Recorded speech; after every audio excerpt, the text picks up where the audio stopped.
Ladies and gentlemen, Omogusio Minto, this is Gusii TV and welcome to Gusii TV. My name is SC Bon. Albert Omondi Ojwang alikufa kifo kibaya. We have been fed with different stories about his death. The Star said Albert Ojwang was dragged from the police station at Central Police Station all the way to Karura Forest, where he received several blows, alipiwa, kanyanyaswa, in the presence of senior security force, in the presence of Eliud Lagat and his driver, that is Star. Today we were fed by another version of the story. Inasema ya kwamba, let's now concentrate in this story of today. Inasema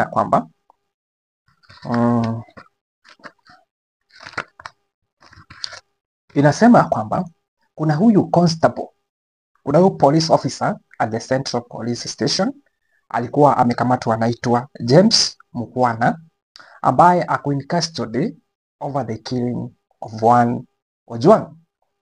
And today alireveal something which I don't know vile mtaichukulia, but alisema kwamba aliweza kuitwa hiyo siku on 7th mwezi wa 6 2025 this month, aliweza kuitwa na Deputy OCS ambaye anaitwa Samuel Ng'ang'a ili wakutane kwa ofisi ya OCS Samson Talam.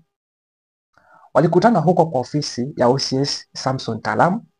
Talam akamfahamisha James ya kwamba kuna kazi, kuna task amepewa instruction kutoka kwa mkuu DIG Eliud Lagat ya kwamba kuna mgeni atakuja, atatembea hapa usiku, na huyo mgeni mkuu amesema tumfunze, afunzwe adabu, tumdiscipline. Ati James alisema ai, hapana, tutamdiscipline vipi? But Talam akamwambia, we, this information is from above, hii information ni ya mkuu, na usipofuata vile mkuu anasema, then you know the consequences, unaweza futwa ama ufanyiwe ile kitu. So James vile anasema akaogopa, so akakubali, japo si eti alikubali na moyo wake wote, akaenda kufanya. So at 9 PM akaona Subaru na jamaa ambaye amefungwa pingu akashuka ama akatolewa kwa Subaru, ndiye akafahamishwa that is him, ni yeye yule mwenye mnafaa kushughulikia. Jamaa alipotolewa at exactly 9 jamaa akaandikishwa, akakuwa recorded kwa OB, ile kitabu ya kurekodi huko. Sasa akapelekwa, baada ya kurekodiwa akapelekwa kwa cell yenye alikuwa peke yake. Then James akaenda akatoa mabusu 4 ili wamdiscipline. Sasa kumbuka, mabusu hao ni watu wajielewi, wanakunywa bangi, watu wamekula vizuri, watu ambao ni watu wa kudistract. Akawapea instruction according to the mkuu, anasema kwamba discipline this guy to an extent mpaka apelekwe OC. Mkuu anasema mdiscipline mpaka apeleke OC.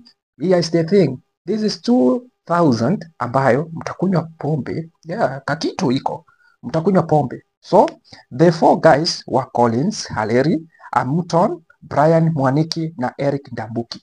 Hao watu waliingia kwa hiyo cell ya huyu mwanaume anaitwa Albert Ojwang Omondi, wakamdiscipline, wakamchapa, wakampiga, wanampiga everywhere in the body. Ojwang analia, anapiga nduru akisema nisamee. Kumbuka hiyo time yote amefungwa, haezi jisaidia, so anapiwa hapa, anapiwa kutoka hapa, akalia mpaka akachoka, akanyamaza.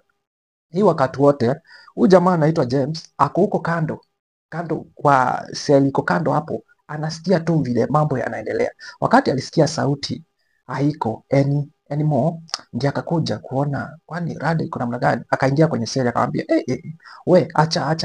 Akaangalia akaona jamaa respond, the guy is not responding, the guy is unconscious, the guy yani anatokwa na damu kila place, anatoka masikio, anatoka mapua, anatoka mdomo, the guy is not responding. That is when alichukua jukumu la kumpigia Deputy OCS Samuel Ng'ang'a, akamwambia mambo imeharibika kidogo, mambo hebu angalia hapo WhatsApp, mambo kama si hivyo venye tulipanga, jamaa is unconscious, jamaa respond. So after calling waka coordinate na OCS, wakasema ya kwamba wacha basi wampeleke hospitali, lakini sisi wote tunajua ya kwamba before afike hospitali jamaa alikuwa ameaga dunia. So wakafikisha yeye hospitali.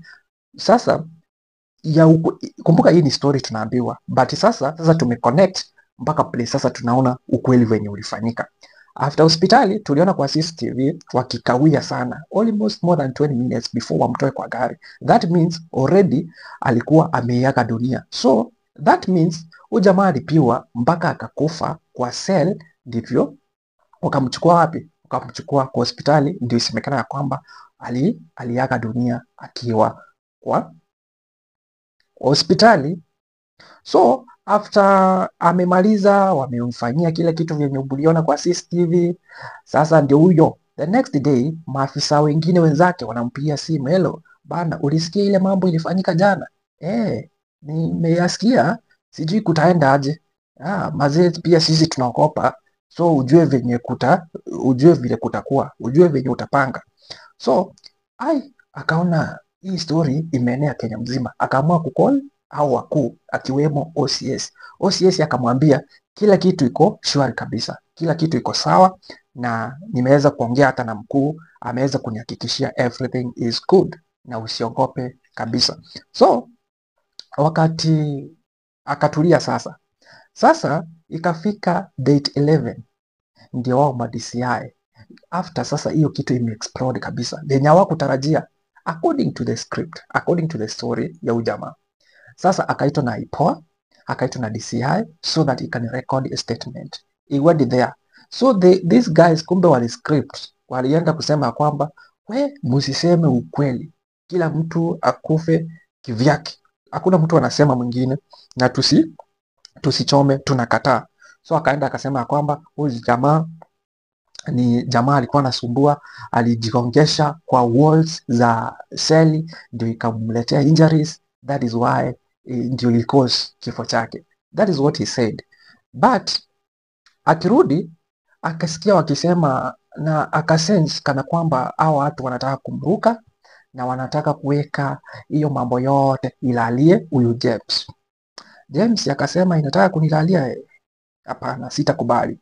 So on 12th, tarehe 12, akarudi kuedit ile statement, akawaambia sasa mmeniona hapa hivi, nimekuja tu kujitetea. Kuna mambo nimesense kunaenda vibaya on my side and I don't want to die. I don't want to carry this cross alone. Let me say the truth and the truth maybe it will set me free.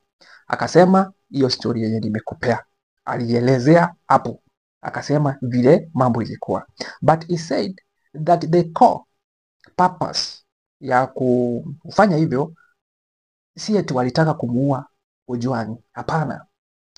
They wanted to discipline him, kumpea discipline kabisa, kumuuliza, je, ni nini unaandikisha? Who is the source? Ni nini? Mbona unataka kuachieve nini? Hiyo tu ndio ilikuwa lengo lao. But wakati aliaga dunia, that is when they panicked. Walishindwa kabisa, hata walishindwa watasema nini kwa wananchi. That is why walifanya vile walifanya, ndio mambo ikakuwa hivyo.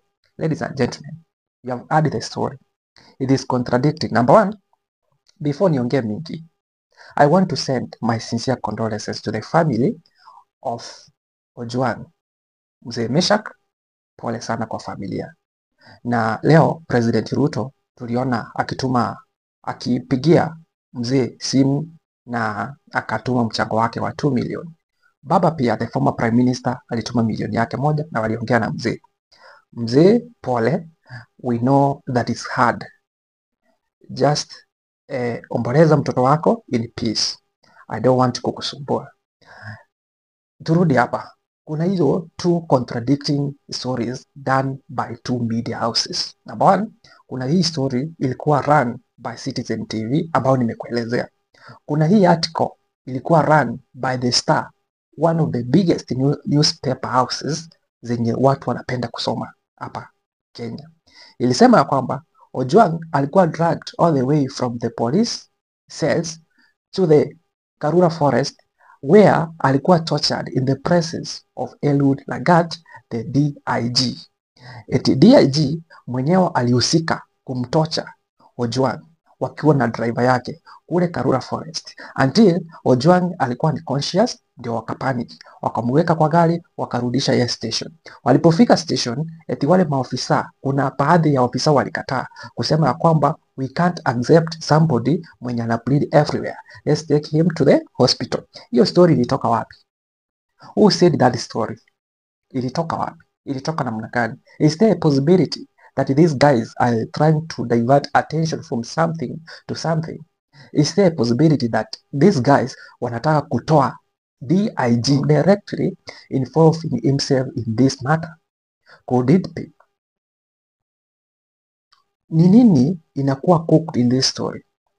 Ladies and gentlemen, I think if you think critically, if you look into this story with a different eye, you might find a answer. You might find the answer. This story, there is much which is untold than what is being told. There is much ambayo hatujaambiwa kuliko yenye tumeambiwa. I don't want to add much. You have added the story. What do you think? Write your comment in the comment section. Don't forget to subscribe to Kusi TV. Buya mono abagusiba minto tikatubuatirane. This issue ina involve sisi wote kama Wakenya, tusaidiane hapa. Justice prevail. Let justice prevail. Thank you. See you in the next video. My name is S. Bon. This is Kusi TV. Thank you.